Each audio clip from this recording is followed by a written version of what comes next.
सत्त्वेषु मित्रिं गुणेषु प्रमुदं त्विष्टेषु जीवेषु कृपापरत्वं माध्यस्ते भावं विपरीतं रक्तो सदा ममात्मा विदधातु देव। जय अनंत सिद्ध परमेश्वरी भगवान की, जय देवादिदेव मुल्लायक श्री कुंतुनाथ भगवान की, परम पूज्य आचार्य श्री अमित गति गुरुदेव की, परम पूज्य देव तपस्याची सुंदर साधु जी गुरुदेव की, परम पूज्य आरिका स्नेहमती माता जी की, आरिका संघ की, जिनवाणी माता की, श्रीमद जैन धर्म की, माता जी के चरणों में वंदना भी करते हुए, तीनों साधुओं के चरणों में इच्छा भी करते हुए आगम के शब्दों को आपके समक्ष रखते हैं। क्या क्या पढ़ लिया? पढ़ क्या रहे? पहले तो ये सामायिक पाठ किसने लिखा? आचार्य अमित गति गुरुदेव ने। कितने श्लोक हो गए? आज 5वें नंबर का। चौथे में क्या पढ़ा?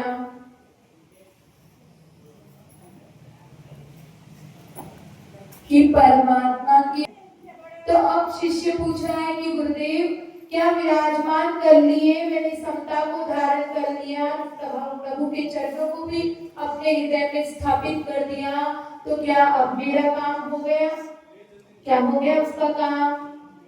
तो गुरुदेव कहते हैं कि नहीं, अब तुमने परमात्मा के चरणों को विराजमान तो किया है, लेकिन वो हमेशा बने रहे, वो कभी भी तेरे हृदय से निकल कर न जाए। तो उसके लिए तुझे क्या करना पड़ेगा? अपने द्वारा जो दोष हुए हैं उनके लिए तुझे क्षमा मांगनी पड़ेगी, तुझे प्रतिक्रमण करना पड़ेगा, क्योंकि न जाने किस किस तरीके से तूने दोषों को किया। तो गुरुदेव बता रहे हैं नेक्स्ट श्लोक में, क्या बता रहे हैं कि किस तरीके से हमने दोषों को किया है और किस तरीके से हमें उनसे क्षमा मांगनी है। तो पढ़ते हैं, एक इंद्रियाद्या यदि देव देहिना प्रमादतः सच्चरता इतस्ततः शता विभिन्ना मिलितानि पीड़िता तदस्तु मिथ्या दुर्नष्टितं तना। हिंदी वाला पढ़ते हैं, एक इंद्रिय आदिक प्राणी की यदि मैंने हिंसा की हो, शुद्ध हृदय से करता हूँ निष्फल हो दुष्कृत्य विभु।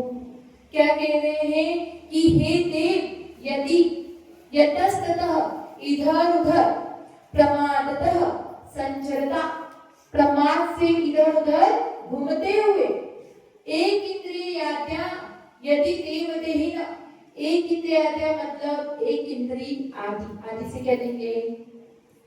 2 इंद्रिय, 3 इंद्रिय, 4 इंद्रिय, 5 इंद्रिय, आदि देहिना प्राणी, जो क्या है? देहधारी जीव है, मतलब प्राणी। एक इंद्रिय आदि प्राणियों को मैंने शता मार दिया हो, विभिन्ना अलग कर दिया हो, मिलिता जिनको नहीं मिलाना चाहिए था उन्हें मिला दिया हो, निपीड़िता उन्हें मैंने मारा तो नहीं लेकिन तकलीफ पहुंचाई हो, ऐसा मेरा तदा तो तत् वह मेरा दुष्कृतम दुराचरण क्या हो? मिथ्या अस्तु। मिथ्या अस्तु का मतलब निष्फल हो, मिथ्या हो। क्या कह रहे हैं यहाँ पे कि हे भगवान, यदि मैंने प्रमाद के वशीभूत होकर एक इंद्रिय आदि जीवों का घात किया हो तो मेरा वह दुष्कृत्य मिथ्या हो। जो धर्मात्मा अहिंसक जीव होता है वो क्या कोशिश करता है कि मेरे द्वारा एक इंद्रिय जीव का भी घात ना हो। तो 2 इंद्रिय 3 इंद्रिय की तो बात ही दूर है, लेकिन ऐसा होता है क्या? हम भाग्यवान हैं कि हमें जन्म से जैन धर्म मिला, भगवान महावीर की शरण मिली, उनका साया मिला, तो हमारे मन में ऐसे पापों को, जो बड़े बड़े पाप है, ऐसे पापों को करने का भाव भी नहीं आता, ऐसे पाप हमें छू भी नहीं पाते। लेकिन आप दुनिया में देखो, ऐसे नासमझ लोग भी हैं जो खड़े खड़े इंसान का क्या कर देते हैं? मर्डर कर देते हैं, उसका खून कर देते हैं और उसी के हाथों से भोजन तक कर लेते हैं। आज हम देख रहे हैं जो रिश्ते हैं, जिससे विवाह हो रहा है, उसकी पर हम भरोसा नहीं कर वो ही कोई टुकड़े करके फ्रिज में रख रहा है, कोई ड्रम में डाल रहा है, कोई नदी में, कोई बाहर घूमने जा रहा है तो वहां मर्डर कर रहा है। इस तरीके से काम हो रहे हैं। इतनी बड़ी बड़ी घटनाएं हो रही है, जिससे विवाह करके 7 फेरे लेकर आए हैं वो ऐसा कर रहे हैं। तो ये संसार में इतनी विषम परिस्थिति है, उस विषम परिस्थिति में ये कल्पना, ये प्रार्थना करना जरूरी हो जाता है कि मैं, मेरा परिवार, मेरा समाज इन सारे पापों से दूर रहे, वो एक इंद्रिय जीवों का भी घात ना करे, वो इतना अहिंसक हो। हमें बहुत करुणा आती है, ऐसे मनुष्य जीवन मिला है। ये मनुष्य बहुत बड़ी मुश्किल से मिलता है और उसमें भी हम ऐसे ऐसे कार्य करते हैं, बड़ा दुख होता है, बड़ी करुणा आती है। हम क्या कहते हैं कि जब इंसान, हर समय क्या हो रहा है, हर क्षण क्षण मरण हो रहा है, लेकिन इंसान की क्या सोच है, जब लास्ट में जो आखिरी श्वास निकलती है तब क्या कहते हैं, मर गया। जब हाथ पैर ठंडे पड़ते हैं तब बोलते हैं कि मर गया, लेकिन वास्तव में एक श्वास जैसे जैसे जा रही है, क्या हो रहा है, जब आखिरी श्वास खत्म होगी तब मरण होगा, लेकिन उसके पहले ये एक बीतना तो जरूरी है। तो एक श्वास जा रही है, इसका मतलब उतना उतना मरण तो हमारा हर पल हर क्षण हो रहा है। हमारे 10 साल 20 साल बीत जाते हैं, 40 साल बीत जाते हैं, तो हम कहते हैं कि अभी तो ये जिंदा है, लेकिन वास्तव में उतने साल के लिए तो वो मर गया है। अब जिंदगी जितनी बची है और जो आखिरी श्वास होगी वो मरण का समय है। इसे ही अभिची मरण कहते हैं। इतना क्षणिक भर का जीवन है, तो उसमें अपन को ये विचार करना है कि हमें अपना जीवन कैसे जीना है। उस जीवन में हमारे द्वारा किसी भी प्राणी को घात ना पहुंचे, जिसे अपने पाप का बोध हो जाता है, जिसको रियलाइज हो जाता है कि मेरे द्वारा ये पाप हुआ, ये दुष्कृत्य हुआ है, तो उसके लिए माफी मांगना बहुत जरूरी हो जाता है। क्योंकि उसको जब गहरी प्रतीति होने लगती है तो वो क्या होता है, अंदर ही अंदर घुटने लगता है, हुआ है कि नहीं हुआ है, कि किसी से कह देते हैं तो मन हल्का हो जाएगा। तो ऐसे होने लगता है, तो उस समय उस परिस्थिति में ऐसा हो जाता है कि अपन को प्रायश्चित लेना बहुत जरूरी हो जाता है, प्रतिक्रमण करना जरूरी हो जाता है, क्योंकि अपन उस बोझ से, उस जो अपन को फील हो रहा है, जो भारी वजन लग रहा है, किसी का कोई नियम टूट जाता है तो जब तक वो गुरु से कहता नहीं है तब तक उसे शांति नहीं मिलती। तो जब ऐसा होता है तो उसके लिए प्रतिक्रमण करना जरूरी हो जाता है। क्या होता है प्रतिक्रमण का मतलब? माफी मांगना। और इसके बाद ऐसा होगा नहीं, हाँ, किए हुए दोष। और जो कृत्य हमारे द्वारा पूर्व में हुआ है उसके लिए क्या करना, अभी क्षमा मांगना। और अपने शास्त्रों में क्या आता है, स्वयं के प्रति आक्रमण करना, स्वयं की वासनाओं, स्वयं की कामनाओं के प्रति आक्रमण करना, क्रोध मान माया लोभ के प्रति आक्रमण करना, उनसे निवृत्त होने का प्रयास करना, ये क्या है, प्रतिक्रमण। दूसरा है उल्टे लौटना, जो हमारे भाव शुभ उपयोग से अशुभ उपयोग में चले गए हैं। अब हम अच्छे कार्य करेंगे तो क्या होगा, पुण्य की प्राप्ति होगी, और बुरे कार्य करेंगे तो पाप की प्राप्ति होगी। तो जब पुण्य कार्य कर रहे थे तो शुभ उपयोग था, और जैसे ही शुभ उपयोग से हम अशुभ उपयोग की ओर गए तो हमें पाप क्या बंद होने लगा, हमसे दोष हुए। तो वो भावों को, जिन भावों से दोष हो रहे हैं, उन भावों को पुनः शुभ उपयोग में लाना क्या है, प्रतिक्रमण। तो यहाँ पर आचार्य देव यही कह रहे हैं कि हे आत्मन, जरा विचार करो, मनन करो कि युग युगांतर से आज इस संसार में हम नए नहीं हैं। क्या नया जन्म पहली बार हुआ है क्या? इस संसार में हम नए नहीं है, जन्म जन्मांतरों से, युग युगांतरों से इस संसार में हम हैं। और इस संसार में हमने क्या किया है, हमने नया जन्म लिया है तो पुराना क्या करके आए हैं, छोड़ कर आए हैं। वहां पर अपना मालिकपना हम लोग छोड़ कर आए हैं, और इस दैहिक प्यास की वजह से हम न कितनों के घोंसले उजाड़े होंगे, कितनों के घर उजाड़े होंगे। तो तुम उन सबके लिए पहले क्षमा मांगो, क्योंकि ये सिद्धांत है। क्या सिद्धांत है?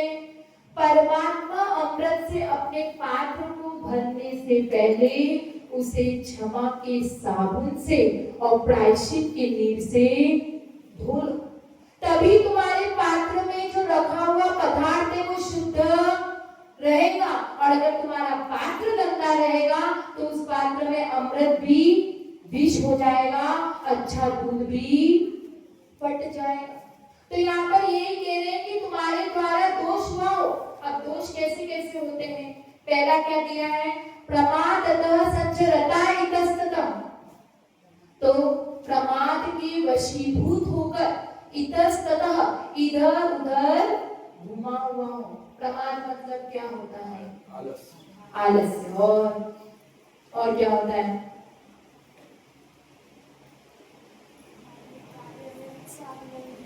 कार्य के प्रति उत्साह नहीं होना।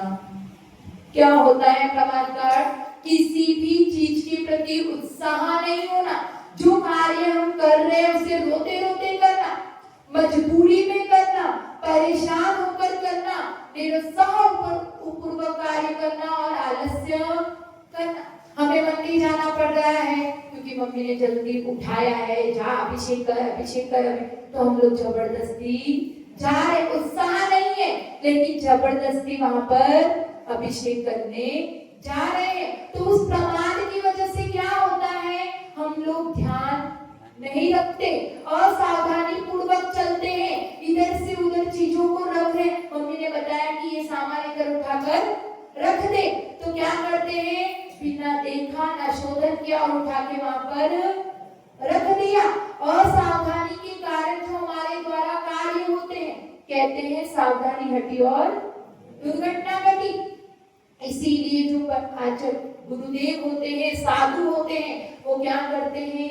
प्रति समय पिछी से मार्जन करते हैं। वो जब चलते भी हैं तो चार हाथ सीढ़ी रखकर देखकर चलते हैं। तो उसी प्रकार से हम उतना न कर सके क्योंकि हम श्रावक हैं, लेकिन कम से कम देखकर तो चल सकते हैं। और चीजों को यहाँ से यहाँ उठाकर रख रहे हैं, तब थोड़ा बहुत तो देख ही सकते कि कहीं छोटी चीज तो नहीं है। क्योंकि कोई भी काम गुस्से में, मजबूरी में करते हैं तो उसमें हमें सावधानी।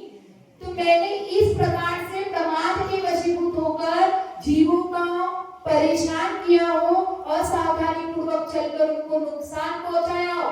नुकसान कैसे पहुंचाते हैं? फिर पहला विशेषण दिया है क्षता। क्षता मतलब मार दिया, उनके प्राणों से उन्हें अलग कर दिया हो। फिर दिया है विभिन्न। विभिन्न मतलब अलग कर दिया हो, विभिन्न कर दिया हो। कैसे करते हैं?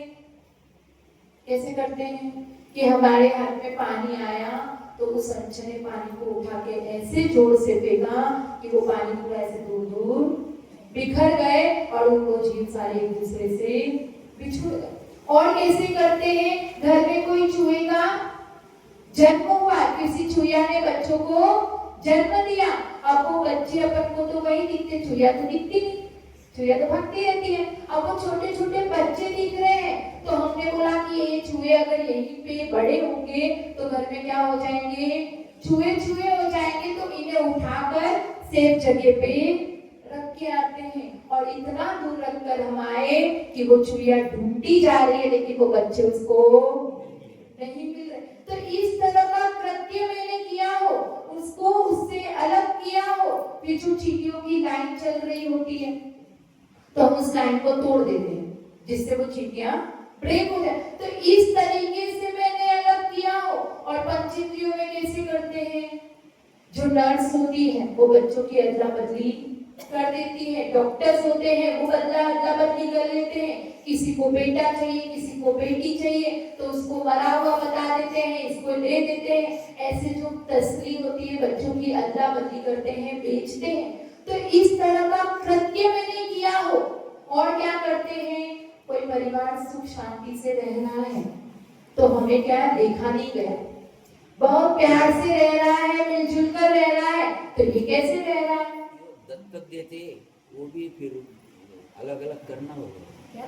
दत्तक देते लड़का लेते लड़का किसी को लड़का नहीं लड़का लेना तो उसको उसकी माँ से अलग कर दिया ना।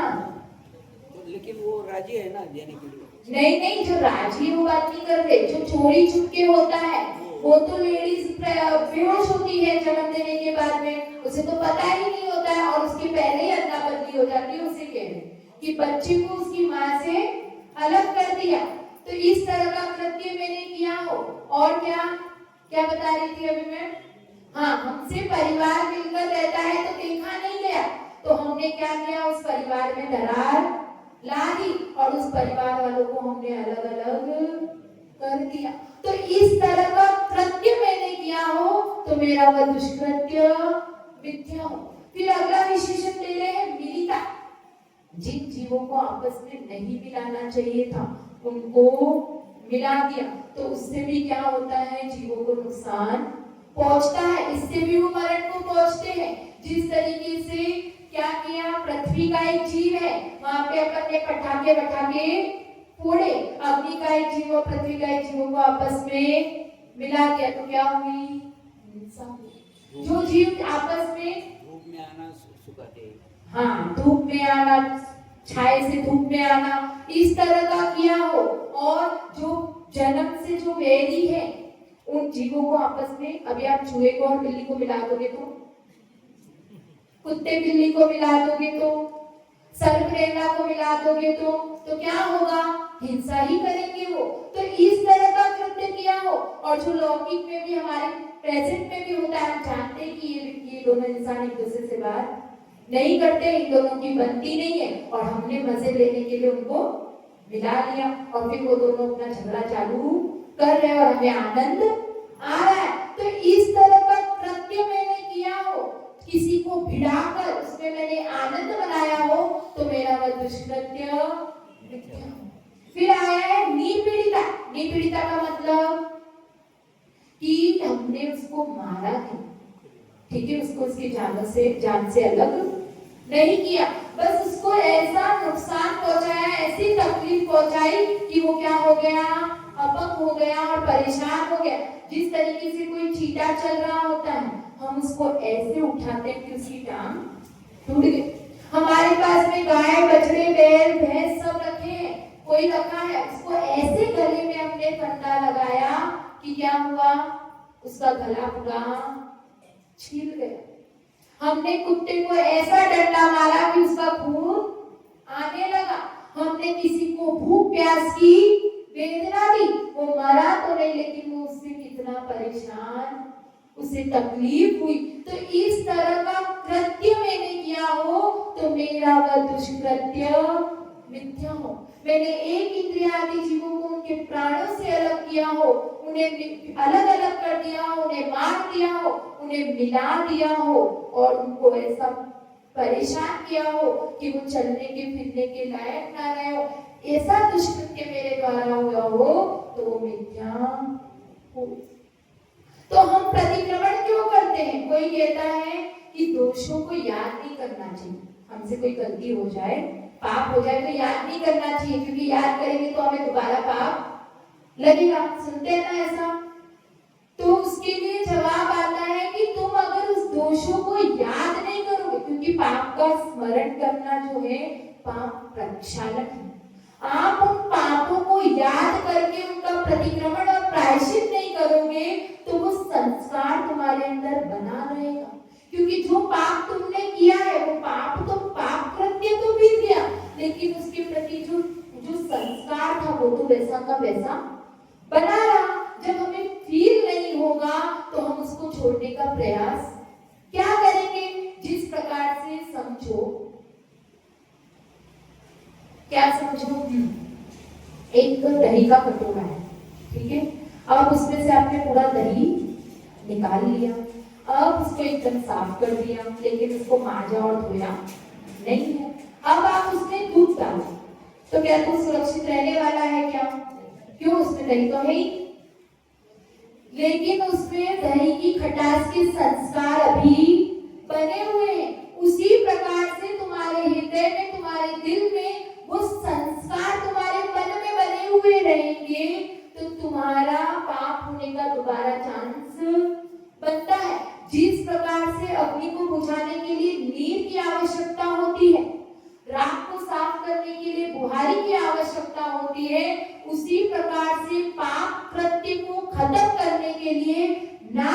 करने के लिए हमें प्रतिक्रमण और प्रायश्चित की आवश्यकता होती।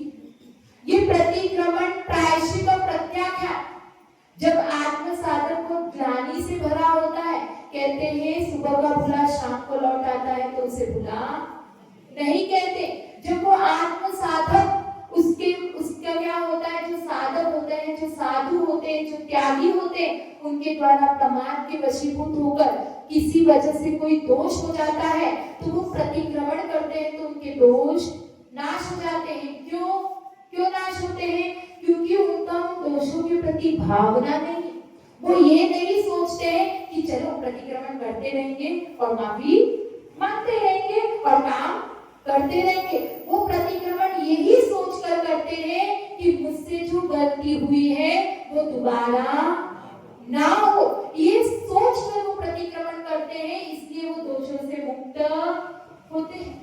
प्रतिक्रमण, प्रायश्चित और प्रत्याख्यान, इसकी बहुत अच्छी कहानी आती है। एक कहानी के माध्यम से समझते इसका अर्थ क्या होता है। एक सम्राट था जो क्या था, बहुत बड़ा उसका राज्य था, लेकिन उसका इकलौता पुत्र था। एक ही पुत्र था, राज्य बड़ा था और सम्राट भी जो था वो क्या था, वृद्ध था। उसको हमेशा क्या चिंता लगी रहती थी, क्योंकि उसको उसकी मौत थी वो दस्तक पर खड़ी थी। उसको थोड़े थोड़े समय में वो चेताती थी। अब उसको ये चिंता होती थी कि मेरा एक ही पुत्र है, तो वो कैसे न कैसे करके स्वस्थ रहे, जिससे वो मेरे राज्य को संभाल सके।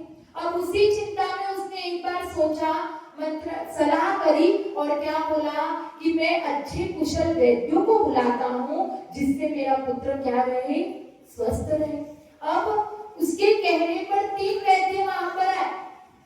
पहले वैद्य से पूछा कि बताओ तुम्हारे पास क्या औषधि है। तो वो कहता है कि महाराज, मेरे पास ऐसी औषधि है कि अगर राजकुमार को पहले से कोई रोग होगा तो ठीक हो जाएगा, और अगर रोग नहीं होगा तो उसको कोई ना कोई रोग हो जाएगा। तो सम्राट कहता है कि ये कैसी औषधि है, मैं अपने पुत्र की मौत को दावत दूं? तो मुझे ये तेरी औषधि नहीं चाहिए, तो अपनी दवाई लेकर यहाँ से जा। अब दूसरा वैद्य को बोला। अब दूसरा वैद्य कहता है कि महाराज, मेरी औषधि से राजकुमार को पहले का कोई रोग होगा तो ठीक हो जाएगा, और अगर नहीं होगा तो न ये लाभ पहुंचाएगा न हानि पहुंचाएगा। तो सम्राट कहता है कि इसका भी मैं क्या करूं, ये तो कोयले पर साबुन घिसने के समान है, कुछ भी मतलब नहीं, क्या फायदा। तो फिर तेरी भी दवाई नहीं चाहिए। अब तीसरे वैद्य को बोला। अब तीसरा वैद्य आया, उसने कहा कि महाराज, पहले का कोई रोग होगा तो ठीक हो जाएगा, और कभी भी नया रोग पैदा होने नहीं देगा। ये दवाई लेगा तो राजकुमार का स्वास्थ्य क्या रहेगा, प्रतिपल वृद्धिंगत होता रहेगा और शरीर भी कांतिवान रहेगा। तो फिर क्या किया सम्राट ने, उस दवाई को सिलेक्ट कर लिया, और उसी प्रकार से राजकुमार का स्वास्थ्य प्रतिदिन स्वस्थ होने लगा और वृद्धिंगत हुआ। ये तो एक मात्र कहानी है। इससे हमें क्या समझना है कि ये जो दोष है वो भी एक प्रकार के रोग है। काम, क्रोध, मान, माया, लोभ, ये सब क्या है, रोग है, और इसकी औषधि है प्रतिक्रमण, प्रायश्चित और प्रत्याख्यान। ये प्रतिक्रमण नाम की जो औषधि है वो अचूक औषधि है।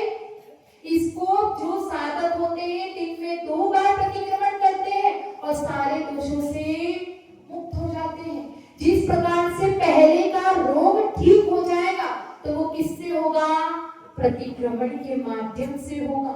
और प्रायश्चित से क्या होगा, वर्तमान के दोषों की हमें क्या हो जाएगी, निवृत्ति हो जाएगी, उन दोषों से हम मुक्त हो जाएंगे।